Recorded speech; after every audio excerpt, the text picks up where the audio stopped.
Hello friends, welcome to my channel Study Bag. तो यहाँ पे हम लोग बात करने वाले हैं पावर ग्रिड के वैकेंसीज़ की।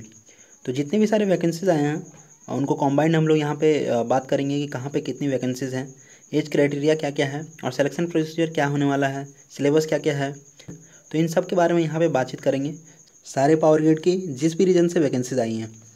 तो यहाँ पे आप देख सकते हैं कि ये है SR1 की वैकेंसी। और यहाँ पे वैकेंसी की बात करें तो यहाँ डिप्लोमा ट्रेनिंग इलेक्ट्रिकल के लिए यहाँ पे वैकेंसी जो है वो है टोटल नंबर ऑफ वैकेंसीज 30।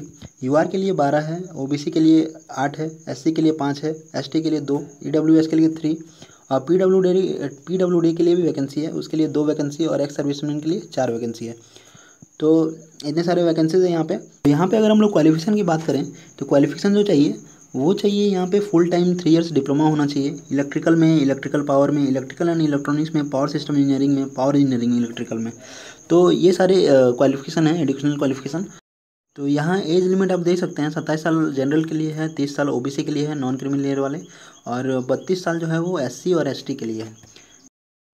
तो यहाँ पे हम लोग सिलेक्शन प्रोसीजर की बात कर लेते हैं। यहाँ पे आप देख सकते हैं कि यहाँ पे लिखा हुआ है ओनली रिटन टेस्ट और computer based test solve be conducted. तो यहाँ पे आप आराम से बस एक CVT टेस्ट दे दीजिए और उसको क्वालिफाई कर लीजिए और एग्ज़ाम को आप निकाल सकते हैं। उसके बाद आपका सिर्फ मेडिकल होगा, उसके बाद आप ज्वाइनिंग कर सकते हैं। तो काफ़ी आसान इसका प्रोसीजर है। तो यहाँ पे अगर हम लोग टेस्ट की बात करेंगे तो टेस्ट में आपके 170 नंबर के क्वेश्चंस आने वाले हैं। 170 में आपका जो 120 क्वेश्चंस है वो आपका टेक्निकल से रहेगा और 50 क्वेश्चन जो है वो आपका रहेगा नॉन टेक्निकल से। तो टेक्निकल में जो आपने ब्रांच से जो पढ़ाई की है उसी से क्वेश्चंस आएंगे। थोड़ा सा आउट ऑफ सिलेबस क्वेश्चंस भी रहता है, जैसे पावर इलेक्ट्रॉनिक्स आपको पढ़ के जाना है, डिजिटल इलेक्ट्रॉनिक्स पढ़ के जाना है, माइक्रो प्रोसेसर पढ़ के जाना है। तो इन सारे सिलेबस को भी कवर करके ज़रूर जाना है। और न्यूमेरिकल्स भी आपको काफ़ी अच्छे तरीके से करके जाना है। न्यूमेरिकल्स भी कंफर्म रही है कि आपको न्यूमेरिकल्स भी कम से कम 10-20 नंबर का तो न्यूमेरिकल्स आपका रहेगा ही। तो यहाँ पे अगर हम लोग पार्ट 2 की बात करें तो पार्ट 2 में आपके 50 क्वेश्चन आने वाले हैं और 50 क्वेश्चन जो वो नॉन टेक्निकल से आने वाले हैं। और नॉन टेक्निकल में आप क्या कर सकते हैं कि जितने भी 10th लेवल के कम्पिटिटिव एग्जाम्स हैं, जैसे ग्रुप डी हो गया, MTS हो गया, तो उन सारे एग्ज़ाम्स के सेट को मार के आप अपने नॉन टेक्निकल को इम्प्रूव कर सकते हैं। और यहाँ पे आपको करंट अफेयर्स पे बिल्कुल करके जाना है, करंट अफेयर्स भी नहीं छोड़ना है। तो SR1 की जो वैकेंसी है उसके आप टेस्ट सेंटर्स यहाँ पे देख सकते हैं। ये टेस्ट सेंटर जो है वो हैदराबाद है और विजयवाड़ा है, आपको यहाँ पे जाके एग्ज़ाम देना होगा।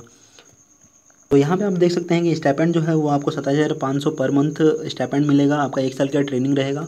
और यहाँ पे आप देख सकते हैं कि आपको डिजिग्नेशन जो मिलने वाला है वो है junior engineer grade 4 at SN1 level in supervising category. Okay, अब यहाँ पे देख सकते हैं बेसिक पे जो आपका रहने वाला है यहाँ पे 25,000 रहेगा और 25,000 से लेके 1,17,500 की पे स्केल आपके रहने वाली है। तो यहाँ पे हम लोग जान लेते हैं सर्विस एग्रीमेंट बॉन्ड के बारे में। तो यहाँ पे आप देख सकते हैं जो सिलेक्टेड कैंडिडेट्स हैं उनको 1 साल की ट्रेनिंग दी जाएगी और ट्रेनिंग में उन्हें 27,500 पर मंथ मिलेगा।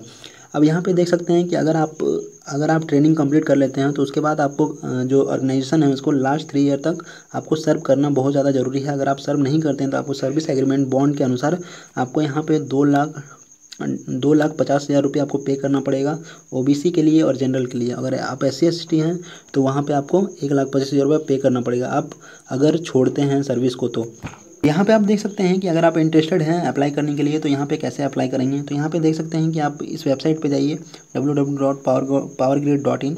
इस पे जाके आप जिस भी रीजन से अप्लाई करना चाहते हैं, ये SR1 है तो SR1 यहाँ पे सिलेक्शन कीजिएगा। अगर NR1 रहेगा तो NR1 सेलेक्ट कर सकते हैं और जिस भी पावर ग्रिड रीजन, जिस भी रीजन से आप भरना चाहते हैं वहाँ से आप अप्लाई कर सकते हैं।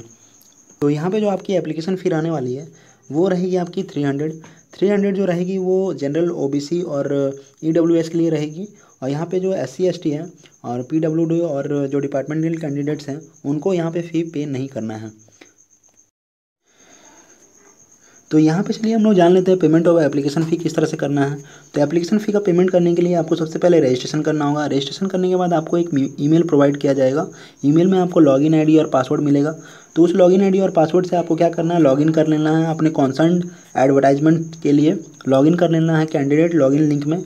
वहाँ पे लॉगिन करने के बाद आपको वहाँ एक पेमेंट बटन का ऑप्शन होगा, वहाँ पे आप क्लिक कीजिएगा तो आप पेमेंट वहाँ पे आसानी से कर सकते हैं। तो यहाँ पे आप देख सकते हैं 5 नंबर जो नोट है इसमें लिखा हुआ है कि higher technical qualification like BTech, BE, MTech, ME, ETC with और without diploma is not allowed. तो अगर आपने डिप्लोमा के बाद भी बीटेक किया है तो भी अलाउड नहीं है, और डिप्लोमा नहीं किया है और बीटेक सिर्फ किया है तो भी अलाउड नहीं है।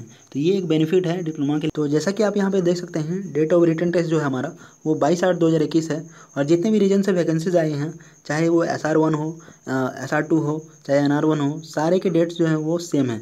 तो ये एक तरह का इशू है, तो उसके लिए मैंने एक वीडियो बनाया था, तो आप वो वीडियो जाके देख सकते हैं। हमारा SR2 की वैकेंसी, और SR2 की वैकेंसी में सारा कुछ सेम है, बस वैकेंसी जो हैं थोड़े बहुत कम ज़्यादा हैं, और टेस्ट सेंटर्स हमारे अलग हैं, और फॉर्म फिलअप के जो डेट्स हैं वो अलग हैं।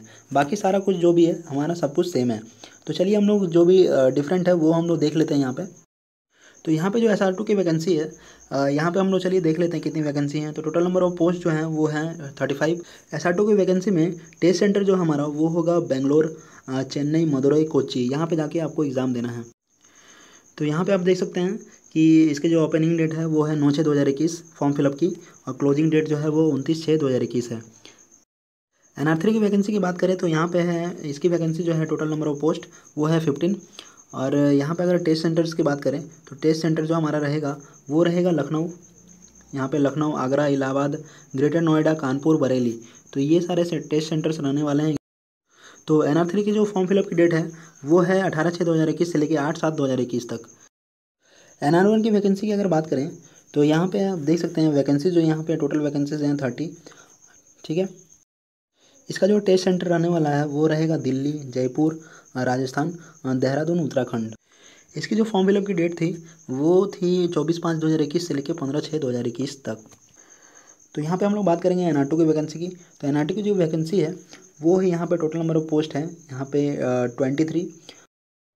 टेस्ट सेंटर की अगर बात करें तो यहाँ पे आप देख सकते हैं चंडीगढ़ है, जम्मू कश्मीर है, श्रीनगर है और लेह है। यहाँ पे जो फॉर्म फिलअप की डेट है वो है आपका 14/6/2021 से लेके 12/7/2021 तक। तो यहाँ पे मैंने जितने भी पावर ग्रिड की वैकेंसीज आई हैं उनके सारे अपडेट्स मैंने दे दिए हैं। तो ऐसे ही अपडेट्स लेने के लिए आप मेरे चैनल को सब्सक्राइब कर लीजिए और इस वीडियो को शेयर कीजिए। Thank you.